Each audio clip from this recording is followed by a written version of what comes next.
नमस्कार साथियों, हमारे इस डिजिटल प्लेटफॉर्म पे आपका बहुत बहुत स्वागत है। जैसा कि आपको विदित है, जानकारी है कि हमने संविधान की एक सीरीज शुरू कर रखी है, जिसमें संविधान का सामान्य परिचय देख लिया, उसकी अनुसूचियां देख ली सभी। आज हम देखेंगे कि संविधान के जो 22 भाग है, उनमें कौन कौन से आर्टिकल शामिल है और उन भागों में किन किन का वर्णन है, किन किन का उल्लेख किया गया है। तो आइए शुरू करते हैं। भारतीय संविधान के भाग कुल 22 भाग हैं। कुल कितने हैं? 22 पार्ट्स ऑफ इंडियन कॉन्स्टिट्यूशन। और आपको बहुत सारी बुक्स में 25 भी देखने को मिलता है। तो ये भी हम लास्ट में देखेंगे कि 22 और 25 का अलग अलग सेंस में क्या अर्थ है। मूल संविधान के जो भाग है, मूल भाग 22 ही है, टोटल 25 है, लेकिन मूल जो भाग है वो 22 ही भाग है। अगर क्वेश्चन आता है कि इंडियन कॉन्स्टिट्यूशन में कितने पार्ट है या भारतीय संविधान में कितने भाग है, तो हमें 22 ही करना है। तो भाग नंबर 1 आर्टिकल 1 से 4 तक है, अनुच्छेद 1 से 4 तक संघ और उसका राज्य क्षेत्र यानी भारत है, उसकी बाउंड्री, उसकी टेरिटरी, उसमें कितने राज्य हैं, कितने यूनियन टेरिटरी केंद्र शासित प्रदेश है। अभी वर्तमान में अगर हम देखें अपने देश में तो 28 तो राज्य हैं और 8 यूनियन टेरिटरी है। 28 तो क्या है? स्टेट। और यूटी कितनी है?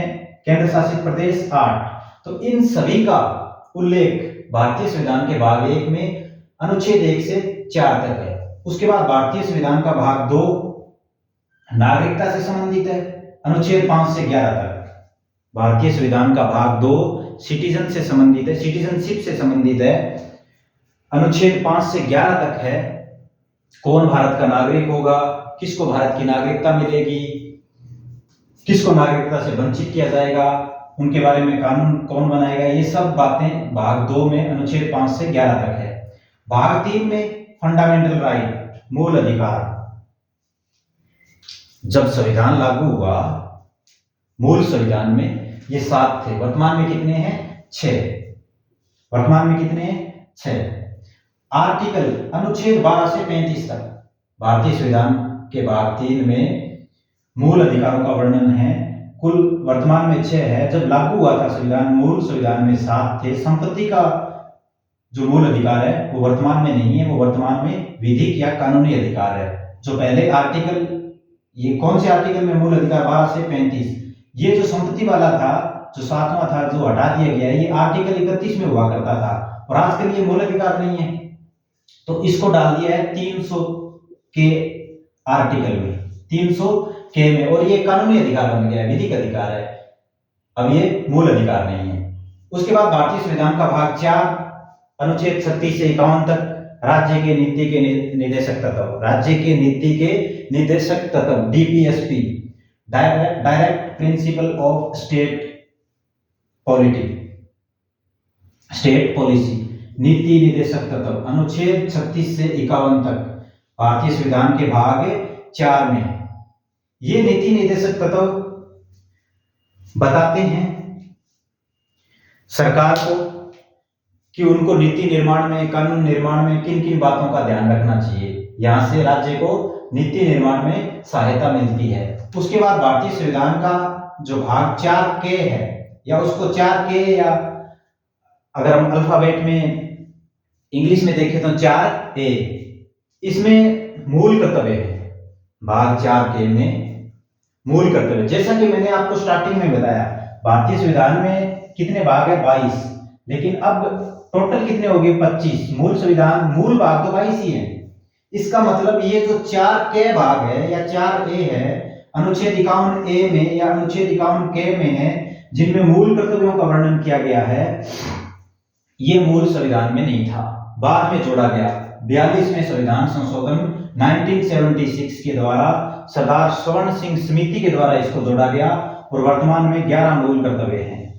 मूल अधिकार 6 और मूल कर्तव्य 11। ये मूल संविधान में नहीं था। 4 ए या 4 के भाग अनुच्छेद 51 के और 51 ए मूल कर्तव्य से रिलेटेड है। और टोटल हमारे कितने मूल कर्तव्य हैं? 11। तो इसको 42वें संविधान संशोधन 1976 के द्वारा बाद में जोड़ा गया। कौन सी समिति की अनुशंसा पर इसको शामिल किया गया भारतीय संविधान में? सरदार सवर्ण सिंह समिति।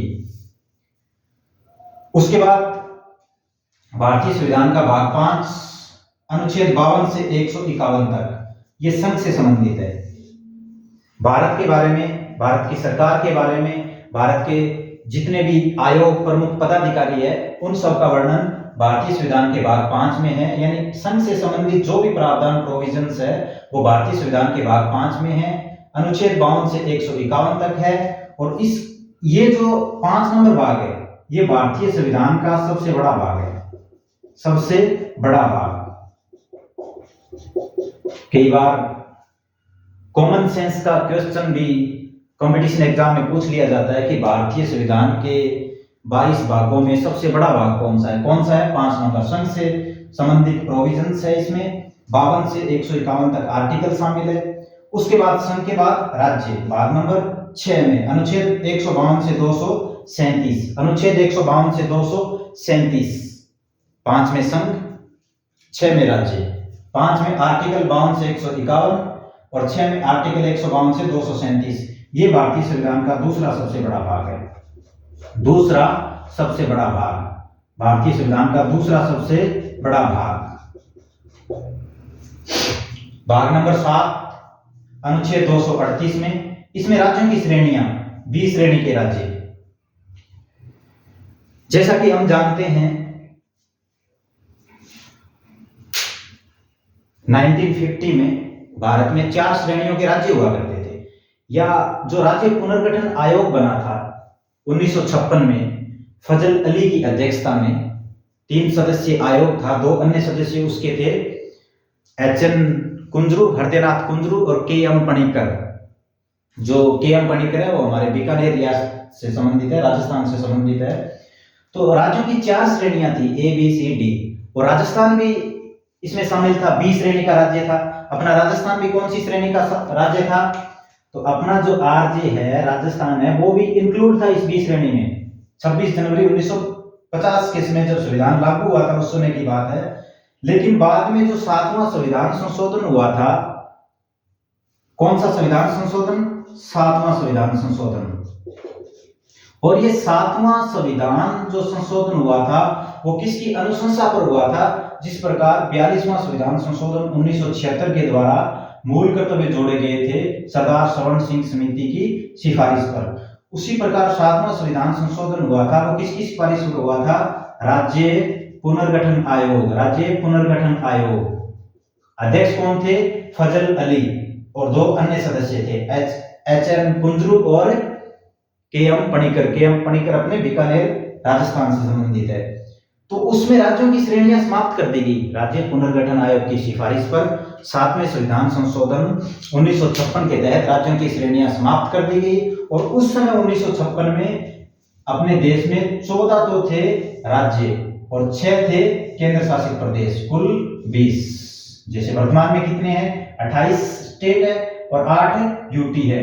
तो उस समय 1956 में अपने देश में कितने राज्य हुआ करते थे? स्टेट 14 और यूटी 6, टोटल 20। तो इस 7वें भाग को हटा दिया गया। अब वर्तमान में ये एग्जिस्ट नहीं करता है, वर्तमान में भारतीय संविधान में ये भाग नहीं है। उसके बाद जो 7वां भाग था वर्तमान में नहीं है, उसको हटा दिया गया है। अनुच्छेद 238 में हुआ करता था, राज्यों की श्रेणियां थी, उस श्रेणियों को राज्य पुनर्गठन आयोग की सिफारिश पर 7वें संविधान संशोधन 1956 के तहत हटा दिया गया। राजस्थान भी 20 श्रेणी का राज्य हुआ करता था। फिर राजस्थान किन में आ गया? इन राज्यों में। चूंकि अपने राजस्थान का नाम भी उस समय राजस्थान नहीं था, राजपूताना हुआ करता था। और 1956 में राजस्थान का एकीकरण भी कंप्लीट हो गया था, फिर राजस्थान इस श्रेणी में आ गया था। उसके बाद भाग नंबर 8 अनुच्छेद 239 से 242 तक यूटी से संबंधित है, केंद्र शासित प्रदेशों से संबंधित है। संघ, राज्य, क्षेत्र, यूनियन टेरिटरीज। टोटल कितनी है वर्तमान में? 8। वर्तमान में कितने संघ, राज्य, क्षेत्र है या केंद्र शासित प्रदेश है? यूनियन टेरिटरी 8 है वर्तमान में। भारतीय यूनियन टेरिटरी भी 8 और संविधान का भाग भी कौन सा 8। अनुच्छेद 239 से 242। तो यूनियन टेरिटरी कितनी 8, संविधान के कौन से भाग में, भाग नंबर भी 8। तो 8 से 8 ये तो आसानी से याद रह जाएगा। उसके बाद भाग नंबर 9। जैसा कि हम जानते हैं हमारे संविधान में मूल रूप से 2 प्रकार की सरकारें थी, सेंट्रल गवर्नमेंट और स्टेट गवर्नमेंट।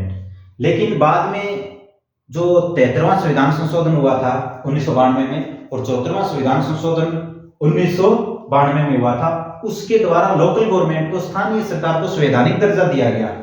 तो अब वर्तमान में सरकार के कितने स्तर है, 3 स्तर।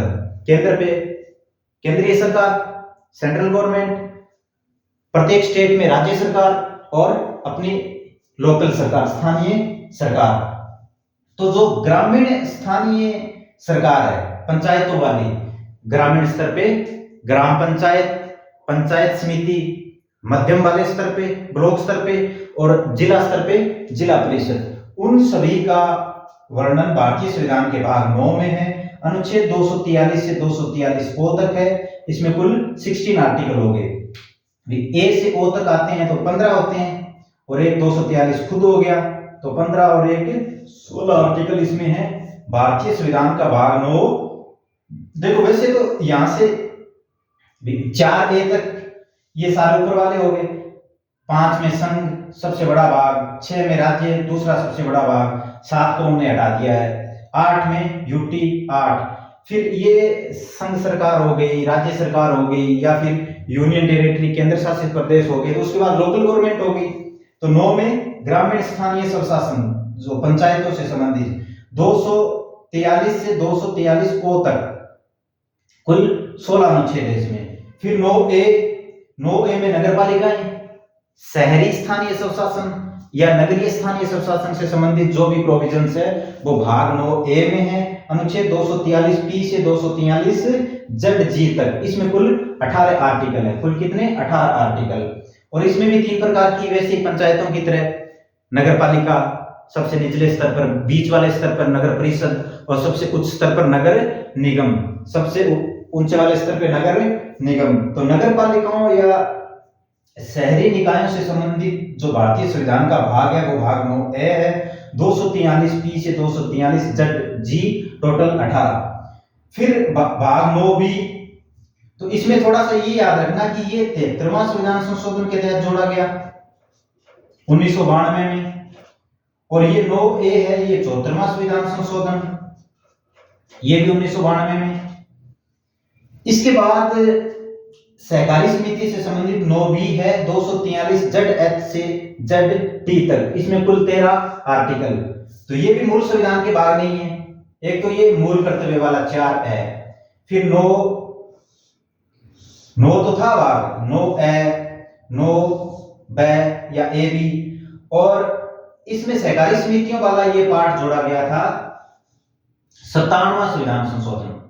57वां संविधान संशोधन, कौन सा संविधान संशोधन 97वां 97।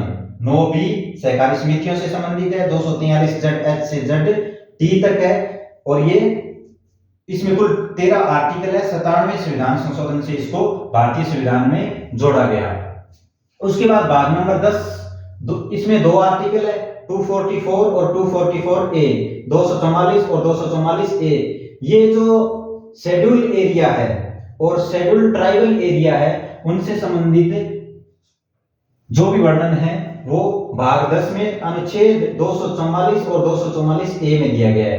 भारतीय संविधान के भाग 10 में 244 और 244A अनुच्छेद शामिल है और उसमें अनुसूचित एवं जनजातीय क्षेत्रों के बारे में बताया गया है। उसके बाद भाग नंबर 11। अब 11 है रिलेशनशिप से संबंधित, किन किन के बीच में, बिटवीन सेंटर एंड स्टेट, केंद्र और राज्य के बीच में जो रिलेशन है वो कौन से संविधान के भाग में है, भाग नंबर 11 में। और आर्टिकल अनुच्छेद 245 से 263, 245 से 263 भाग नंबर 11, केंद्र राज्य संबंध, केंद्र राज्य संबंध। उसके बाद आता है भाग नंबर 12 है 264A से 300A तक। इसमें वित्त से संबंधित, संपत्ति से संबंधित जो भी बातें बताई गई है वो भाग नंबर 12 में है, 264 ए से 300 ए तक। हमने थोड़ी देर पहले चर्चा की थी कि जब संविधान लागू हुआ था तो मूल संविधान में कुल मूल अधिकार कितने थे? 7, और वर्तमान में कितने हैं? 6। एक कौन सा हटा दिया गया? संपत्ति का अधिकार। पहले कौन से आर्टिकल में हुआ करता था? आर्टिकल 31 में। अब उसको कौन सा अधिकार बना दिया गया है? विधिक अधिकार बना दिया गया है, कानूनी अधिकार बना दिया गया है। और अब जो संपत्ति का अधिकार है वो कौन से अनुच्छेद में चला गया? 300 ए में और आर्टिकल 12 में। देखो कॉमन सेंस से प्रश्न ऐसे ही बनते हैं कि मूल संविधान में वर्णित संपत्ति का अधिकार जो भारतीय संविधान के भाग 3 में शामिल था, वर्तमान में भारतीय संविधान के कौन से भाग में शामिल है, या वर्तमान में किस प्रकार का अधिकार है?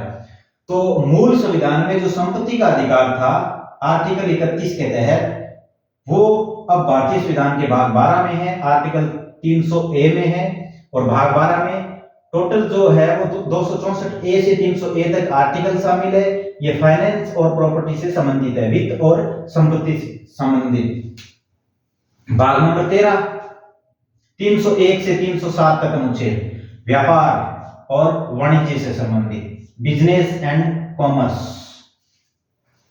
तो भारतीय संविधान का भाग नंबर 13 इसमें आर्टिकल 301 से 307 तक है और ये व्यापार और वाणिज्य से संबंधित है।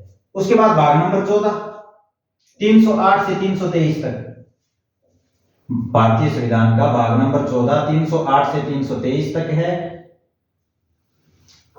ये कुल अनुच्छेद 308 से 323 भारतीय संविधान का भाग नंबर 14, भाग नंबर 14 कौन कौन से आर्टिकल में है या किन किन आर्टिकल के मध्य है? 308 से 323 तक। और इसमें वर्णन किसका है? इसमें है संघ और राज्यों के अधीन सेवाएं, संघ और राज्यों के अधीन सेवाएं, संघ और राज्यों के अधीन सेवाएं। अब कैसी सेवाएं? जैसे यूपीएससी,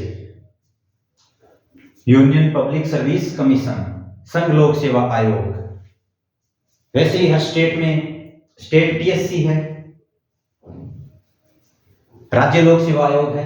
अपने राजस्थान का राज्य लोक सेवा आयोग आरपीएससी के नाम से जिसे हम जानते हैं, राजस्थान पब्लिक सर्विस कमीशन जो अजमेर में है, यूपीएससी दिल्ली में। पूरे देश के लिए ये सिविल सेवकों की भर्ती करते हैं। यूपीएससी पूरे देश के लिए, फिर अलग अलग स्टेट की अलग अलग पीएससी है, जैसे अपने स्टेट की आरपीएससी है। और एक इसमें आती है जेपीएससी। जेपीएससी का मतलब है संयुक्त राज्य लोक सेवा आयोग, जॉइंट पब्लिक सर्विस कमीशन, संयुक्त लोक सेवा आयोग। यानी पूरे देश के लिए जो सेवकों की, सिविल सेवकों की, नागरिक सेवाओं की भर्ती करता है वो यूपीएससी के तहत होती है। फिर हर स्टेट की अलग अलग पीएससी है, जैसे अपनी आरपीएससी है अजमेर। लेकिन संविधान में ये भी प्रावधान है भाग नंबर 14 में कि 2 या 2 से अधिक या 1 से अधिक राज्यों के लिए भी एक ही लोक सेवा आयोग हो सकता है। जिस प्रकार राज्यपाल को 1 से अधिक राज्यों का राज्यपाल बनाया जा सकता है, किसी राज्य का अतिरिक्त प्रभार दिया जा सकता है, उसी प्रकार 1 से अधिक राज्यों का लोक सेवा आयोग भी बन सकता है। उसको हम जेपीएससी के नाम से जानते हैं, जॉइंट पब्लिक सर्विस कमीशन, संयुक्त लोक सेवा आयोग। भारतीय संविधान का भाग 14। और ये कहां से कहां तक अनुच्छेद शामिल है इसमें? 308 से 323 तक। उसके बाद 14A। अब देखिए एक बात तो दिमाग में ये बिठा लेना कि जिन भागों के आगे या जिन आर्टिकल्स के आगे, भारतीय संविधान के जिन भागों के आगे या जिन अनुच्छेदों के आगे आपको ए बी कै बै जो भी मिलेगा वो मूल संविधान के नहीं है, बाद में शामिल किए गए हैं। विभिन्न संविधान संशोधनों के तहत बाद में शामिल किए गए हैं, ये मूल संविधान के भाग नहीं है। तो 14A भी बाद में शामिल किया गया। इसमें 2 आर्टिकल है, आर्टिकल 323A और आर्टिकल 323B, या आर्टिकल अनुच्छेद 323A और 323B। इसमें विभिन्न अधिकरण, विभिन्न ट्रिब्यूनल, उदाहरण के लिए जैसे राष्ट्रीय हरित प्राधिकरण या और बहुत सारे विभिन्न प्रकार के अधिकरण इसमें शामिल है। या प्राधिकरण इसमें शामिल है, तो ये भारतीय संविधान का कौन सा भाग है? 14A। भारतीय संविधान के 14A जिसमें दो अनुच्छेद है, 323A और 323B, ए और बी, इसमें जो विभिन्न अधिकरणों से संबंधित है, विभिन्न अधिकरणों से संबंधित है। उसके बाद भारतीय संविधान का भाग 15 में अनुच्छेद है 324 से 329A। भारतीय संविधान के भाग 15 में 324 से 329A तक अनुच्छेद शामिल है और ये निर्वाचन से संबंधित है, इलेक्शन से संबंधित है, चुनाव से संबंधित है। इसमें निर्वाचन आयोग का भी उल्लेख है 324 वाले अनुच्छेद में, भाग 15 में। तो चुनाव से रिलेटेड या निर्वाचन से संबंधित भारतीय संविधान का भाग कौन सा है? भाग 15। कौन से अनुच्छेद में? 324 से 329A। भारतीय संविधान का भाग 16 अनुच्छेद 330 से 342 तक, इसमें क्या कहा गया? कुछ वर्गों के लिए विशेष उपबंध, यानी समाज में वंचित वर्ग हो सकते हैं वो, या दिव्यांगजन हो सकते हैं, या महिला हो सकती है। तो जो वंचित वर्ग है, कुछ विशेष वर्ग है, उनके लिए विशेष उपबंध है। उनका प्रावधान कौन से भाग में है? भाग 16 में। कौन कौन से अनुच्छेद में? 330 से 342। जैसे हम लोकसभा में, विधानसभा में शेड्यूल कास्ट और शेड्यूल ट्राइब का, अनुसूचित जाति और अनुसूचित जाति का जो आरक्षण देखते हैं, वो भारतीय संविधान के इसी भाग में है। या पहले एंग्लो इंडियन समुदाय का होता था, उसको 104वें संविधान संशोधन के तहत हटा दिया गया। तो भाग 16 में अनुच्छेद 330 से 342 तक के कुछ वर्गों के लिए विशेष उपबंध है। उसके बाद भाग नंबर 17, उसमें क्या है? भाषा का उल्लेख है। हमने शेड्यूल भी पढ़ी थी संविधान की, तो कौन सी अनुसूची में भाषाओं का उल्लेख था? 8वीं अनुसूची में। कुल कितनी भाषाएं थी? 22। तो इसमें भाषा संबंधित जो प्रावधान है वो भारतीय संविधान के कौन से भाग में है? भाग नंबर 17 में, अनुच्छेद 343 से 351। 343 क्या कहता है? कि भारत की राजभाषा हिंदी है, राजभाषा है, राष्ट्रभाषा नहीं। और 344 में हमने जो नीति आयोग वाला चैप्टर पढ़ा था, तो उसमें विभिन्न प्रकार के आयोगों का हमने जिक्र किया था। एक संवैधानिक आयोग आर्टिकल 344 में कौन सा था? राजभाषा आयोग। कौन सा था? राजभाषा आयोग। लगता नहीं है वैसे, क्योंकि अक्सर हम इसको पढ़ते नहीं है, इसलिए हमें ये संवैधानिक आयोग नहीं लगता है और गलती कर देते हैं हम एग्जाम में। तो इसको ध्यान रखना, ये संवैधानिक आयोग है। आगे भाग नंबर 18, अनुच्छेद 352 से 360 तक, आपात उपबंध, आपातकाल के प्रावधान, इमरजेंसी के प्रोविजंस है, भारतीय संविधान के भाग 18 में है, अनुच्छेद 352 से 360 तक। अनुच्छेद 352 से 360 तक 3 प्रकार के आपात की चर्चा की गई है इसमें। 352 में राष्ट्रीय आपात, 356 में राज्यों में राष्ट्रपति शासन, जब राज्य सरकार संवैधानिक मूल्यों के अनुरूप नहीं चले तो वहां पे राष्ट्रपति शासन लगता है। और 360 में वित्तीय आपात।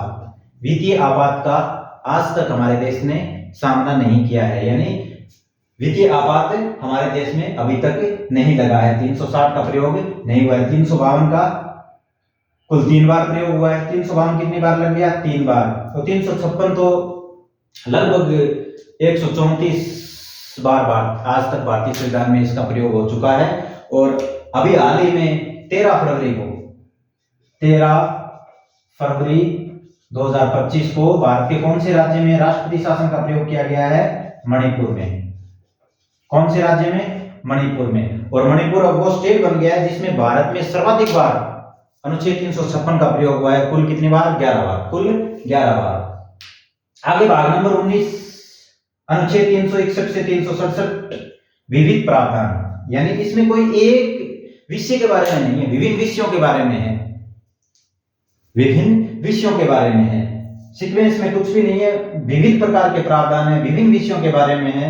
विविध प्रावधान भाग नंबर 19 में 361 से 367 तक। उसके बाद भारतीय संविधान का भाग 20 अनुच्छेद 368 संविधान संशोधन। भारतीय संविधान में या तो हमें कुछ हटाना है या उसमेमें कुछ नया ऐड करना है, तो क्या करना पड़ेगा? संविधान संशोधन। कौन से भाग में है ये? भाग 20 में। कौन से आर्टिकल में? 368 में। और संविधान संशोधन जो हमने लिया है वो कौन से देश से ग्रहण किया है? संविधान संशोधन की जो प्रोसेस है हमने साउथ अफ्रीका से, दक्षिण अफ्रीका से। उसी प्रकार ये जो इमरजेंसी वाले प्रावधान है, आपातकाल वाले प्रावधान है, हमने कहां से लिए हैं? जर्मनी के वाइमर गणराज्य से, वाइमर कॉन्स्टिट्यूशन या वाइमर संविधान से।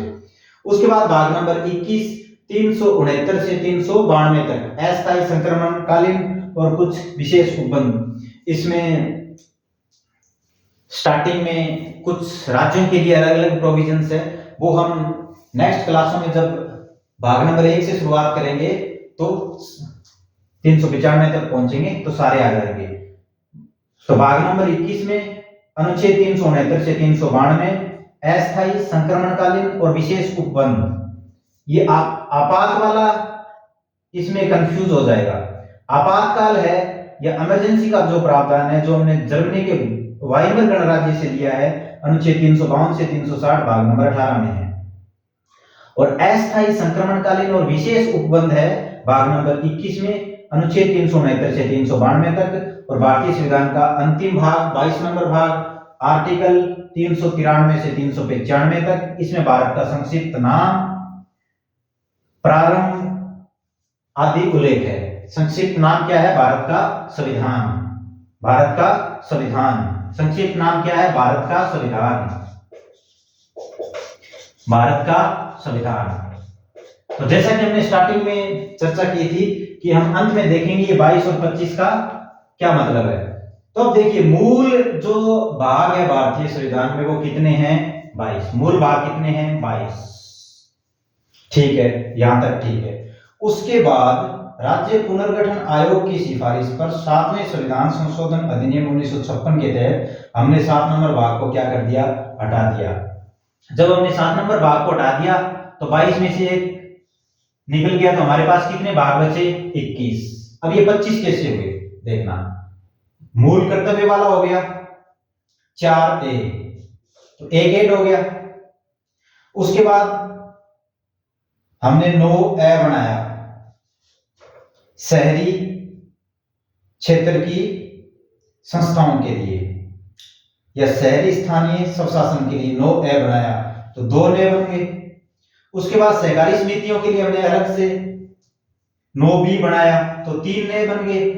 और ट्रिब्यूनल्स के लिए, अधिकरण के लिए हमने 14A अलग बनाया, तो 4 नए बन गए। तो अब 21 थे, 21 में से 4 नए बन गए, तो कितने हो गए? 25। तो धन्यवाद साथियों, आज के लिए इतना ही। कल हम नई क्लास के साथ फिर से मिलेंगे। आपका बहुत बहुत धन्यवाद। सत श्री अकाल, गुड नाइट।